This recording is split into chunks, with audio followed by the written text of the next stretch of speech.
everyone, my name is Dorian, and welcome back to my YouTube channel. As you can see, I'm back with my Shrine of Leigh Bardugo books to finally react to the entire Shadow and Bone trailer from Netflix. They just released the trailer a couple of hours ago, so I'm just gonna dive right into it and watch it with you and react with you. If you haven't seen the teaser trailer reaction that I did, I will go ahead and link it down below as well as up in the corner if you want to go ahead and look at that first before we dive into the full trailer. In that video, I also go over a little bit of what Shadow and Bone and Six of Crows is about, so if you don't really know what the books are about, you can go ahead and check that video out as well to learn about it a little bit. This video, like I said, is just going to be me reacting to the trailer, and then any additional thoughts that I have on it after the teaser trailer reaction that I already did.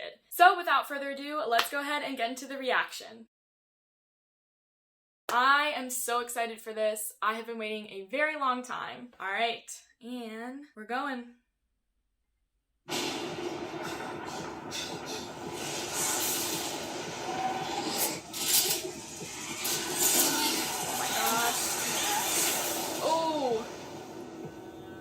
You're safe now. Is she? Tell me what happened in the fold. What saved you? You won't believe me, but this was a sun summoner. Yep. Yes! Is this true? Ben Barnes. Can you summon light?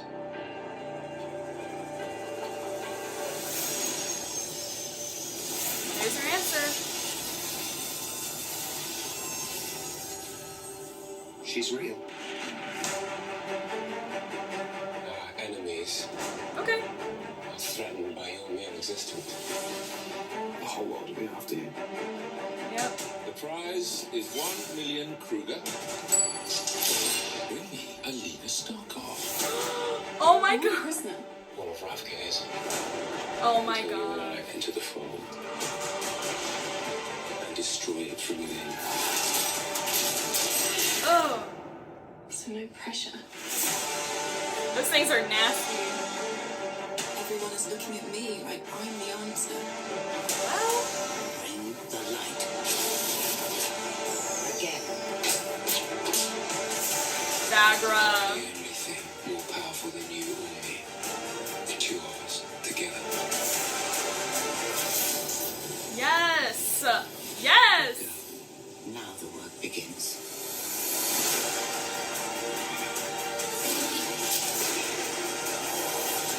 Okay. What goes wrong? I'll find my way back to you.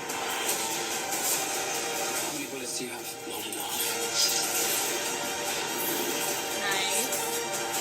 She'll realize she has only one equal. There are no others like us, and there never will be. Well. No idea how much larger a role you have to play.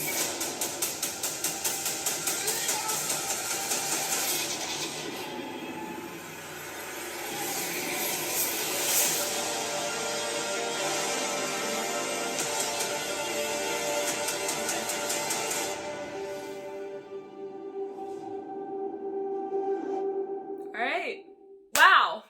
Okay, alright. That was a lot, and this is going to be a lot to unpack, but the main takeaway that I got from that is how they are going to incorporate the Six of Crows crew into Shadow and Bone and the story of Shadow and Bone. So, when I was watching the teaser trailer, I wasn't aware until after the fact that the Six of Crows storyline is not going to be a part of the Shadow and Bone Season 1. So they're doing basically prequel stories, and clearly, from what we just saw, they are going to be having the crew hired to go after Alina. Apparently, supposedly, that's what I took away from it. I honestly am on board with that. I think that was a very cool, interesting way to incorporate the characters from Six of Crows that we know and love into the Shadow and Bone story, instead of having two separate, completely different storylines going on at the same time. So I'm really excited to see how they do that. I've been rereading the books, and I really just hope that they touch upon the backstories of each of the characters, like Leigh did when she she was writing the books. There's so much that goes into each of these characters and what makes them the way they are. And I honestly had forgotten, in the books, there wasn't really as much as an importance of Alina being targeted by other governments and possibly being kidnapped. There was a couple of parts where she was attacked by other people from other countries and stuff like that, but nothing like hiring people to go after her. So that is very interesting. What else? Oh, the Valkyrie.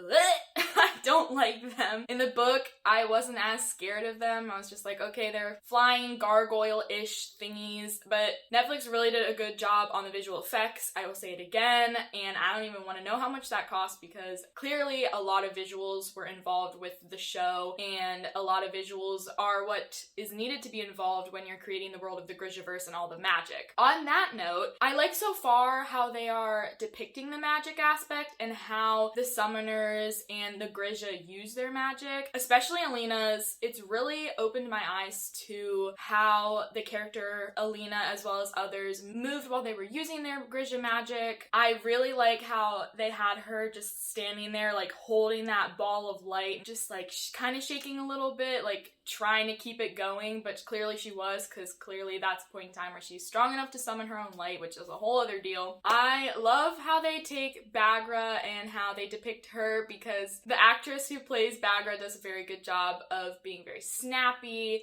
and very kind of condescending, like, why can't you summon if you're a sun summoner, to Alina? So that's really cool. I'm excited to see how she aids Alina and how she turns from this kind of stone-faced teacher into an ally. Let's just talk about the elephant in the room, or maybe I should say the Valkyrie in the room. I know a lot of people who have read the books still ship Alina with General Kerrigan, who is the Darkling. I know a lot of people who are going to watch the show are also going to ship her with General Kerrigan, Ben Barnes' character, but personally, I really don't get it, because in the books especially, he is very toxic and very controlling and very manipulative, and honestly, in my opinion, even with Mal being there and her having the choice between the Darkling and Mal, I honestly think Alina would be better off on her own, just not having a love interest. That's my personal opinion. I felt that even in the books, that she would just be better off without having a significant other at all. So that's the elephant in the room to me. I just really don't ship her with anyone, and I feel like the show might change my perspective on that. I'm already leaning towards Mal just from the trailers, which a lot of people don't, but whatever.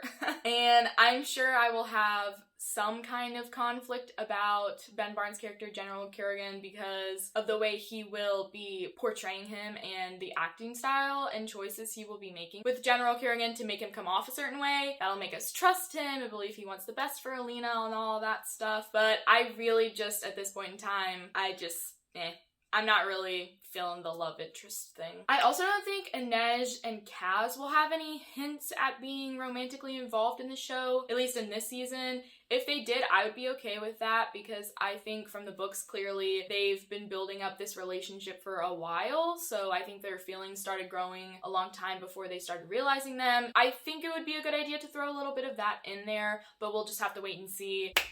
Jesper, he's one of my faves. I love him so much, and that one line where he was like, I don't think I have enough bullets.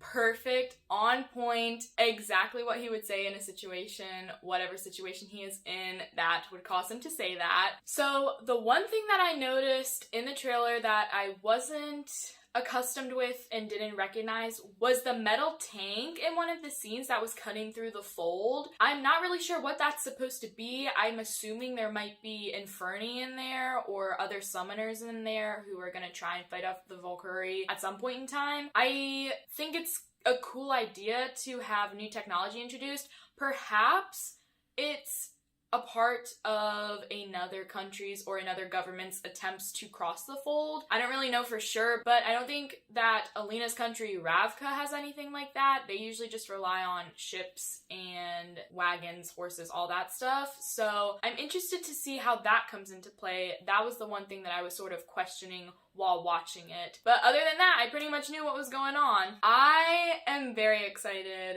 I've been excited since they announced they were making a Shadow and Bone television series, and now it's finally living up to my expectations so far. I'm gonna go into it and be open-minded and just say it is what it is, and then I will decide if I like it or not. But I really hope that I do, and I have faith that Netflix did their job and they did it correctly, and they made something that we will be proud of as both book lovers as well as television lovers, film lovers, all that stuff, just media in general. I am very excited. I have high expectations, but I'm going in kind of flatlined. All right, I think that's all I have. Like I said, most of my other thoughts about the cast and the story a little bit were in my teaser trailer, so if you want to go ahead and check that out, you can do so. And then go ahead and let me know down below what your thoughts and feelings were, whether you're excited or kind of trying to restrain yourself because you're not sure what it's going to be like, or if you're just all around ready for this to come out in less than a month, I might add. Please don't forget to like and subscribe. It really helps me and my channel to grow. I appreciate you being here and I appreciate you watching, and I will see you next time.